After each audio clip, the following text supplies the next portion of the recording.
নমস্কার বন্ধুরা, আপনারা সবাই কেমন আছেন? আশা করি ভালোই আছেন। তো আপনার ধরুন আজকে যে ফর্মটা আমি নিয়ে এসেছি সেটা হচ্ছে স্টেট ব্যাংকে কিভাবে নতুন এটিএম কার্ড অ্যাপ্লাই করবেন। মানে আপনার এক্সিস্টিং অ্যাকাউন্ট আছে, অলরেডি অ্যাকাউন্ট আছে। যে অ্যাকাউন্টে আপনি যখন অ্যাকাউন্ট খুলেছিলেন তখন অ্যাকাউন্টের মধ্যে কোনো এটিএম কার্ড, এটিএম ফেসিলিটি নেওয়া ছিল না গো। পরে আপনার প্রয়োজন আপনি নিতে চাইছেন, তো কিভাবে সেই ফর্মটা ফিল আপ করবেন। তো চলুন সরাসরি আপনাদের ফর্ম ডিটেলসে দেখিয়ে দিই।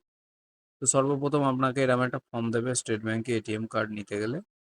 তো এই ফর্মটাই দেখুন, এখানে নেম, যে নেমের জায়গায় আপনার নামটা লিখে দেবেন।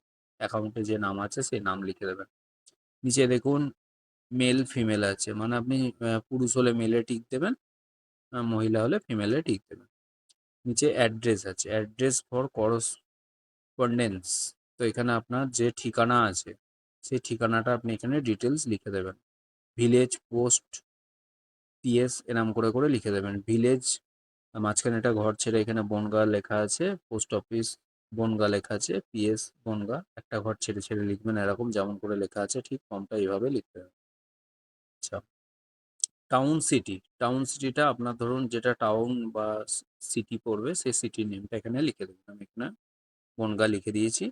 আচ্ছা, স্টেট, স্টেট কি আপনার যে রাজ্য যেটা পড়ছে সেই রাজ্যের নামটা এখানে লিখে দেবেন। আমি এখানে ওয়েস্ট বেঙ্গল নিয়ে নিয়েছি। হ্যাঁ, আপনার যেটা হবে সেটা আপনি লিখে দেবেন এখানে। ডান দিকে চলুন, এবার পিনকোড। তো এখানে পিনকোড হচ্ছে আপনার যে পোস্টালের যে পিনকোড নাম্বারটা, সেই পিনকোড নাম্বারটা এখানে বসাবেন। পিনকোড নাম্বারটা বসিয়ে দেবেন এখানে। এটা কিন্তু খুব ভেরি ভেরি ইম্পর্টেন্ট জিনিস, কারণ আপনার স্টেট ব্যাংকে যখন আপনি কোনো এটিএম কার্ড ইস্যু করবেন বা অ্যাপ্লাই করতে দেবেন, সেই কার্ডটা কিন্তু আপনি বাই পোস্টেই পাবেন। তাই পিনকোড নাম্বারটা কিন্তু একদম সঠিক লিখবেন।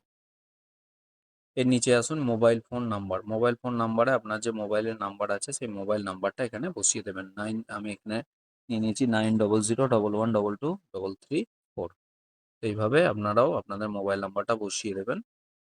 আচ্ছা, এদিকে চলে আসুন ইমেল আইডি। ইমেল আইডির এখানে আপনার যে মেল আইডি আছে, মেল আইডি থাকলে আপনি এখানে ভ্যালিডেট মেল আইডিটা দিয়ে দেবেন। ব্যাস, এখানে আর কিছু নেই। এবার দেখুন primary account, primary account, secondary account. তো বেসিক্যালি আপনি প্রাইমারি অ্যাকাউন্টটাই সিলেক্ট করবেন। প্রাইমারি অ্যাকাউন্টের মধ্যে দুটো জিনিস আছে, একটা সেভিংস আর কারেন্ট। তো এই সেভিংস আর কারেন্ট, সেভিংস অ্যান্ড কারেন্টের ডিফারেন্স হচ্ছে, এই বিষয়ে আমি ডিটেলস আপনাদের পরে বলে দেবো। কারণ বেসিক্যালি একটা ব্যাংকে তিন ধরনের অ্যাকাউন্ট হয়। এই তিন ধরনের অ্যাকাউন্টের মধ্যেও আবার অনেক ডিফারেন্স আছে, অত ডিটেলস আমি আজকে বলছি না। তো প্রথম হচ্ছে সেভিংস অ্যাকাউন্ট। সেভিংস অ্যাকাউন্টটা কি? সেভিংস অ্যাকাউন্ট হচ্ছে আপনার সেভিংস ব্যাংক, মানে যেটাকে এসবি অ্যাকাউন্ট বলে, সেটা সেভিংস অ্যাকাউন্ট আপনার। মানে কি বলবো, আপনার ধরুন সেভ করা যে টাকাটা সেই টাকাটা রাখার জন্য সেভিংস অ্যাকাউন্ট। ঠিক আছে, পাশে অর দিয়ে কারেন্ট অ্যাকাউন্ট। তো এই কারেন্ট অ্যাকাউন্টটা কি? কারেন্ট অ্যাকাউন্ট হচ্ছে আপনার যদি ব্যবসা থাকে, কোনো ব্যবসা, সেই ব্যবসার ক্ষেত্রে দেখা গেলো আপনার প্রত্যেক মাসে কোটি কোটি টাকা ট্রানজাকশন হয়। তো আপনি তো সেটা সেভিংস অ্যাকাউন্টে করতে পারবেন না, কারণ সেভিংস অ্যাকাউন্টে হচ্ছে আপনার বেঁচে যাওয়া যে টাকাটা, মানে উদ্বৃত্ত যে টাকাটা যেটা আপনি সেভ করেছেন, সেই সেভ করা টাকাটা সেভিংস অ্যাকাউন্টে রাখা। এবার সেটা তো আপনার সেভ করা টাকা তো খুব কমই হয়। ধরুন মাসে আপনার 1 কোটি টাকা সেভ হলো, এটা খুব কমই আছে। সেটা থাকতে পারে আপনার, কিন্তু থাকলে তার জন্য ইনকাম ট্যাক্স অনেক কনসেপ্ট আছে, ডিটেলস অত আমি এখন যাচ্ছি না। তো কারেন্ট অ্যাকাউন্ট হচ্ছে আপনার যদি আপনার ব্যবসা পারপাস যে অ্যাকাউন্টটা হয়, এর মধ্যে আবার মানে পার্সোনাল আছে, নন পার্সোনাল, সেগুলো ডিটেলস আমি পরে ভিডিও নিয়ে আসবো। এই হচ্ছে কারেন্ট অ্যাকাউন্ট। আর একটা অ্যাকাউন্ট হয় যেটাকে বলে ডিম্যাট অ্যাকাউন্ট। তো ডিম্যাট অ্যাকাউন্ট কি? ডিম্যাট অ্যাকাউন্ট হচ্ছে আপনার শেয়ার রিলেটেড যে অ্যাকাউন্ট, শেয়ার ট্রেডিং বা শেয়ারে কোনো শেয়ার কিনে আপনি হোল্ড করে রাখলেন, সেই সমস্ত হোল্ডিং এর জন্য ডিম্যাট অ্যাকাউন্টের প্রয়োজন পড়ে। তো এখানে আপনার অ্যাকাউন্ট যদি সেভিংস হয় সেভিংসে টিক দেবেন, কারেন্ট হলে কারেন্টে টিক দেবেন। দিয়ে নিচে দেখুন সেভিংস অ্যাকাউন্ট লেখা আছে, এখানে সেভিংস অ্যাকাউন্ট হলে সেভিংস অ্যাকাউন্টের নাম্বারটা লিখে দেবেন। আর নিচে কারেন্ট অ্যাকাউন্ট যদি হয় তো আপনার কারেন্ট অ্যাকাউন্টের নাম্বারটা লিখে দেবেন। কারণ সেভিংস কারেন্ট অ্যাকাউন্টের ক্ষেত্রে ফর্ম একই, সব সেম ফিল আপ, শুধু এই দুটো টিকের ডিফারেন্স আছে, এই টিক দুটো দেখে শুনে দিয়ে দেবেন। আচ্ছা, এখানে ব্রাঞ্চ দেখুন, ব্রাঞ্চ হচ্ছে আপনার ব্রাঞ্চের যা নাম, সেই ব্রাঞ্চের নামটা এখানে দিয়ে দেবেন। সেখানে আর কিছু করতে হবে না, সোজা চলে আসুন নিচেই অ্যাপ্লিকেন্ট সিগনেচারে এখানে সিগনেচার করে দেবেন। এখানে কিন্তু আর একটা জিনিস ইম্পর্টেন্ট তথ্য দিয়ে দিই, সেটা হচ্ছে আপনি কিন্তু এলটিআই কাস্টমার হলে তার কিন্তু এটিএম ইস্যু করতে পারবেন না।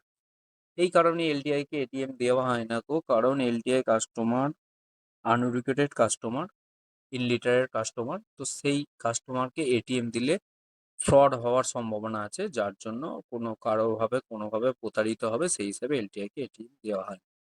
তো এখানে আপনাকে সিগনেচার অবশ্যই জানতে হবে, তবেই আপনি এটিএম পাবেন। তো এই হলো আপনার টোটাল এটিএম কার্ড অ্যাপ্লাইয়ের ফর্ম ফিল আপ ডিটেলস, দেখে নিন ভালো করে। তো বন্ধুরা, ভিডিও যদি ভালো লাগে, ইনফরমেটিভ লাগে, চ্যানেলটা সাবস্ক্রাইব করে সঙ্গে থাকুন অবশ্যই। আরও অনেক কিছু জানতে পারবেন স্টেট ব্যাংক সম্পর্কে টোটাল যাবতীয় যা আছে খুঁটিনাটি সমস্ত আপনাদের যতটুকু আমি জানি সব আপনাদের তথ্য দিয়ে দেবো এবং সব আপনাদের শিখিয়ে দেবো। তো বন্ধুরা, ভিডিও ভালো লাগলে চ্যানেল সাবস্ক্রাইব করে পাশে থাকা বেল আইকনে নোটিফিকেশন অল করে দিন এবং একটা লাইক করে দিন, এবং কমেন্টে যদি আপনাদের কোনো কিছু জানার থাকে বা ভিডিও ভালো লাগলে তাও কমেন্ট করে জানান, এবং যদি আপনাদের আরও কোনো কিছু তথ্য জানার থাকে তো সেটা কমেন্ট করে আমায় জানান, আমি আপনাদের কমেন্টের রিপ্লাই অবশ্যই দেব। তো ধন্যবাদ বন্ধুরা, আজকে এই পর্যন্তই, দেখা হবে নেক্সট ভিডিওয়ে। ভালো থাকবেন। থ্যাঙ্কস।